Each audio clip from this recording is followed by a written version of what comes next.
नमस्कार दोस्तों, आप सभी का इंस्पो हब में स्वागत है।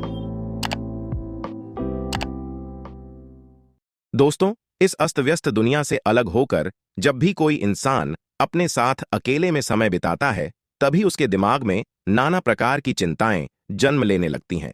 मनुष्य की प्रवृत्ति ही ऐसी है कि वह ज्यादातर समय नकारात्मक ही सोचता है। अपने लक्ष्य को कैसे प्राप्त किया जाए, यह सोचने की जगह वह यह सोचता है कि अगर लक्ष्य पूरा नहीं हुआ, तो मैं क्या करूंगा?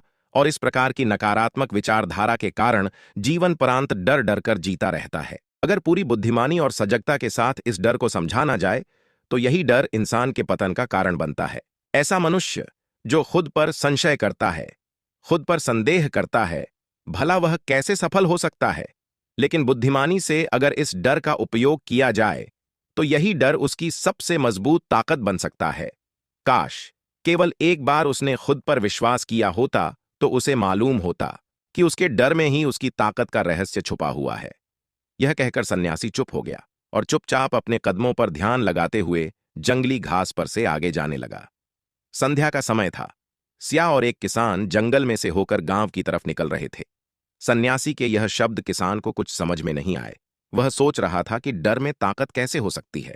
काबू नहीं कर सका तो उसने सन्यासी से पूछा कि महात्मा जी, आप यह क्या कह रहे हैं कि डर में ताकत होती है? डर तो आदमी को कमजोर बनाता है, उसे तो अपना डर दूर करना चाहिए। किसान अपनी बात पूरी कर पाता उससे पहले ही उसे एक शेर की गूंज सुनाई दी। शेर की गर्जन सुनकर किसान का रोम रोम कांप गया। उसके कान सुन्न हो गए। जंगल से आती एक एक आहट उसे साफ सुनाई दे रही थी। उसके कदम वहीं पर जम गए थे। वह हिल भी नहीं पा रहा था। उसे पता था कि छोटी सी हरकत उसकी जान जोखिम में डाल सकती है। उसका दिल तो तेजी के साथ चल रहा था, लेकिन फिर भी वह अपनी सांसों पर काबू पाने का प्रयास कर रहा था। कुछ देर बाद जब खतरा टल गया, तब सन्यासी ने कहा कि अभी जब तुम डरे हुए थे, तो तुम्हारे शरीर का रोम रोम जाग गया था। जंगल से आ रही छोटी से छोटी आहट पर भी तुम्हारा ध्यान लगा हुआ था। तो इस प्रकार अपने मन के डर के कारण तुम होश में आ पाए, तुम पूरा ध्यान लगा पाए। इससे पहले जब तक तुम्हें शेर की गूंज सुनाई नहीं दी थी, तब तक तुम अपने विचारों में खोए हुए थे। लेकिन जैसे ही तुम्हें शेर की गूंज सुनाई दी, वैसे ही तुम्हारे सारे विचार गायब होकर हम वर्तमान में उपस्थित हो गए थे। यदि तुम्हें अभी शेर से बचकर भागना होता या फिर उससे छिपना होता, तो तुम्हें अपने शरीर की वह क्षमता देखने को मिलती जो आज तक जीवन में तुमने खुद भी महसूस नहीं की होगी। जब कोई कुत्ता तुम्हारे पीछे काटने के लिए दौड़ता है, तो उस समय तुम्हारी जो रफ्तार होती है, वह तुम्हारी आम जिंदगी से कहीं ज्यादा होती है। साधारण जीवन में तुम इतने तेज नहीं भाग पाओगे जितना कि एक कुत्ते के सामने भाग पाओगे। यह ताकत या कहे कि हमारे शरीर की क्षमता अब भी देखने को मिलती है। जब हमारे मन के अंदर डर होता है, किसी डरावनी परिस्थिति में हमारा मस्त और हमारा शरीर अपने उच्चतम श्रेणी में काम करता है। जो काम तुम आम जिंदगी में नहीं कर पाते, वह तुम्हें डरा कर कराया जा सकता है। जहां पर भी तुम्हें डर का एहसास होता है, वहीं पर तुम्हारी इंद्रियां पूर्ण रूप से सक्रिय हो जाती हैं।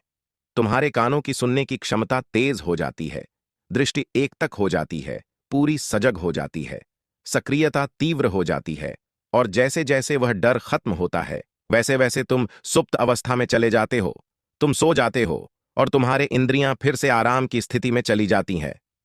सन्यासी ने किसान से कहना जारी रखा कि परीक्षा से एक दिन पहले जो याद करने की तुम्हारी गति होती है, जिस प्रकार सुख और दुख, प्रकाश और अंधेरा एक ही सिक्के के दो पहलू होते हैं, उसी प्रकार डर और ताकत भी एक ही सिक्के के दो पहलू होते हैं।